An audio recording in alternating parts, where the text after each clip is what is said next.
ourselves, but let's be creative. Let's create something. Let's do something that we haven't done before. Let's try stuff out. Let's connect with the loved ones, right? Let's do things that we haven't really called the individual, we haven't called in a long time, relative or friend. Maybe meet up with, obviously not in a public place, but have some type of connection with individuals you haven't connected with in a long time, and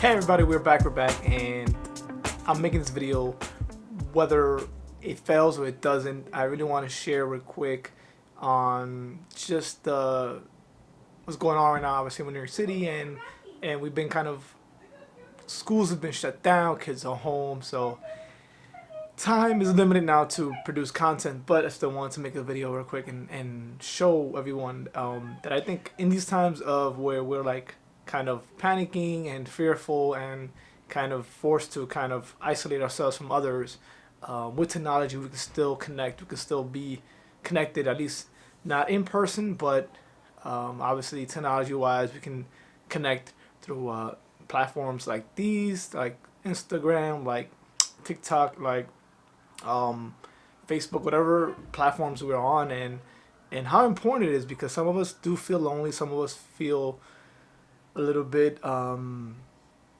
would say alone.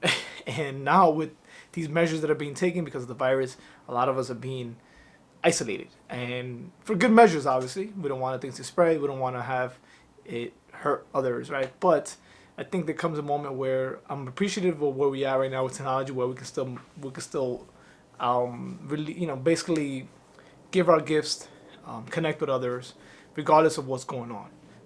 And although my heart and prayers goes to those individuals that might be going through something, I would say circumstantial to the virus, or have lost loved ones as well, I just feel that we can't lose the fact that fear, that not let fear control us, right? And I'm someone that's very positive, always uplifting, but it is scary sometimes where, individuals are, we're taking we're basically cleaning out shelves in stores, and we're wiping our hands 24/7. We're very fearful of this virus, and I feel that it's great to be conscious about it, but don't let it lose our, our focus on what it is we're here to do: live our life, be on purpose, be kind, be generous, help others, and not lose the fact that we're all connected. And I think sometimes in the process of protecting ourselves and not get, obviously protecting our family and loved ones, we kind of forget that we are connected. Everybody needs help. Everybody needs supplies. Everybody needs help. And I think watching these news media outlets and how some of us are out there reacting to this virus is kind of disheartening in some situations. But I've seen also a lot of great videos where in Italy people are singing outside the windows, and all coming in harmony because they're quarantined at home, so they can't go anywhere. So they're making the best of the situation. And I think that's what we all have to do. We have to make the best of whatever we're doing. Right now the kids are home for us for the next couple of weeks, I think another month.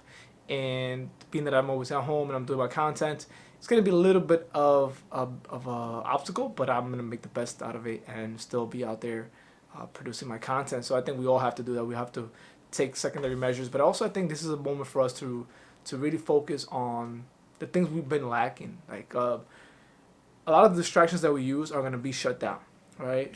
Most of the shopping we do to go out on the weekends, most of the events that we go and tend to, dinners out here and there, the obligations we normally have, they're all shut down. There's our excuse. Now we have to sit down with ourselves and really dive into what we want to do. And what would we do if there was none of this existing, right? No sports, which I'm a big sports guy. No entertainment. entertainment is basically kind of shut down, and especially in New York City. So I think making the best out of it. I think from this situation, a lot of great will come out of it because a lot of individuals that haven't tapped into certain parts of themselves or have forgotten certain parts that they used to actually use, certain gifts and talents, are gonna be forced to use them now because there's nothing else to do. You have but nothing but to do but to be yourself, and that is kind of the paradox, right? But at the same time, of course, we want to take extreme measures and take care of ourselves, but let's be creative. Let's create something. Let's do something that we haven't done before. Let's try stuff out. Let's connect with the loved ones, right? Let's do things that we haven't really called our individual, we haven't called in a long time, relative or friend. Maybe meet up with, obviously not in a public place, but have some type of connection with individuals you haven't connected with in a long time, and connect with yourself. I think connecting with ourselves in this moment is probably one of the hardest things, but at the same time, it's one of the most, I think, truthful things right now in this time of panic and fear, where when you connect to yourself, everything else kind of seems a lot easier to get over. And understand that we're bigger than whatever it is out there, the virus. We're bigger than that. We can overcome this. It will pass. But in the moment, in this time, I think we want to be conscious of our true nature, which is kindness, love, and support each other, but also tap into ourselves. And, a kind of a refresh button right now in our year. It's only March, but there should be a great, I would say, refresh button, restart button for ourselves and see where we're going, where we've been, what we've done so far, and use this as an actual positive note to align ourselves with the next part of the year. And we're kind of forced to have a mini recess in the beginning of the year, which is kind of awesome. I think I love it. I think only good things will come out of this. So let's be positive about it. I'm staying as positive as I can. But again, if I'm sounding maybe too insensitive, it's only in the light of that I feel that we still have to be cautious, but we want to also be conscious of others, respectful, and understand we all connected. Whether we're family or not, we're all here to help each other. And let's do that. This is where I think humanity comes out in times like these, where we see the actual good in people, that even though we might not like each other, we might not get along, we might not be able to coexist, at moments like these, all those things don't matter, and we kind of find out what really matters. So let's look at this as a great situation right now for us, and let's connect. So I'll see you guys.